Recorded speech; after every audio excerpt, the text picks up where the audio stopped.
हर सनातनी को एक बात सुन लेनी समझनी चाहिए, चाहे हर महीने की शिवरात्रि का व्रत हम न करें, पर एक जो बड़ी शिवरात्रि आती है उस दिन का व्रत हमको निष्ठापूर्वक जब तक शरीर में बल हो करते रहना चाहिए। और एक शिवरात्रि के व्रत का फल यह है, पूरे साल की शिवरात्रि के व्रत का फल प्राप्त करा देती है।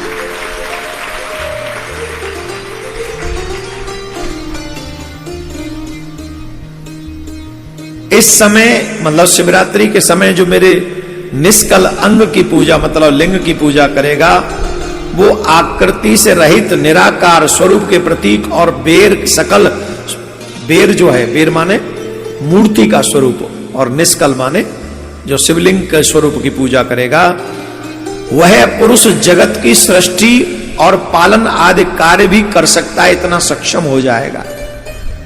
मतलब ब्रह्मा जी और विष्णु जी के बराबर हो जाएगा वो, जो शिवलिंग की निष्ठा पूर्वक शिवरात्रि के दिन पूजा करेगा। जो शिवरात्रि के दिन निर्हार एवं जितेंद्रिय रहकर अपनी शक्ति के अनुसार निष्कपट भाव से, अब यहां शब्द पे ध्यान दीजिएगा, निष्कपट भाव से। हम लोग कपट करते हैं, हम लोग खूब धनवान हैं, लेकिन 5 ही बेलपत्र चढ़ाते हैं। भगवान ने हमको खूब दे रखा है, पर भंडारे में चवन्नी नहीं लगाते। इसको कहते कपट।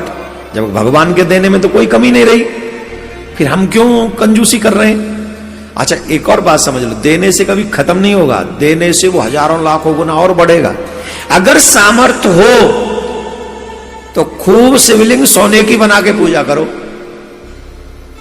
और भंडारा करो, खूब जनमानस की सेवा करो, बंगला लगवाओ खूब महाराज, इतना बड़ा बंगला लगवाओ कि कोई गजब ही हो जाए।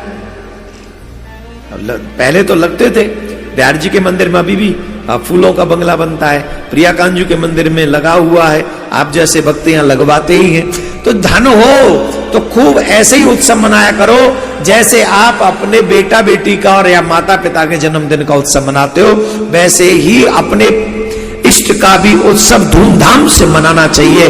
वही निष्कपट भक्ति है।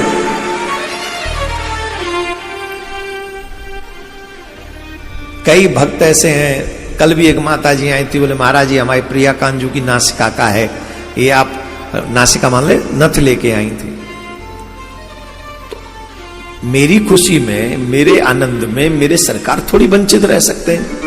ये रिश्तेदार आएंगे, जिंसियर पेंटियर आएंगे, टी शर्ट वाले आएंगे, टेटू वाले आएंगे, रील वाले आएंगे, खा पी के निकल जाएंगे, तो कुछ काम नहीं आएंगे। अगर कोई काम आएंगे तो ये प्रिया कांजू ही तुम्हारे काम आएंगे। हम ये नहीं कह रहे कि इनको मत बुलाओ, इनको बुलाओ, इनको खिलाओ, इनको नचाओ, इनको झुमाओ, इनको भगाओ, लेकिन अंत में कल्याण करने वाले प्रिया कांजू हैं, इनको रिझाओ, इनको मनाओ, इनको प्यार करो और इन्हीं के हो जाओ। जरूरी है। यहां ये शब्द था तो मुझे याद आ गया, निष्कपट भाव से, छल न करे, जितनी सामर्थ्य हो वो मेरी सेवा करे।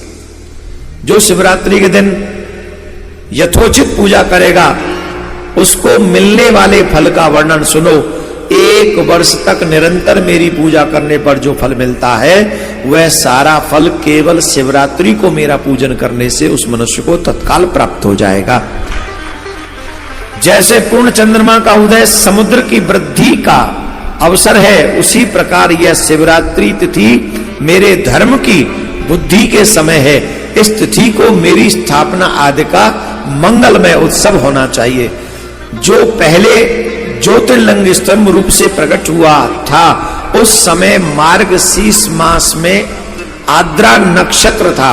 अतः जो पुरुष मार्गशीर्ष मास में आद्रा नक्षत्र में मुझ उमापति का दर्शन करता है अथवा मेरी मूर्ति लिंग की झांकी का दर्शन करता है, वह मेरे कार्तिकेय से भी अधिक प्रिय मुझे हो जाता है।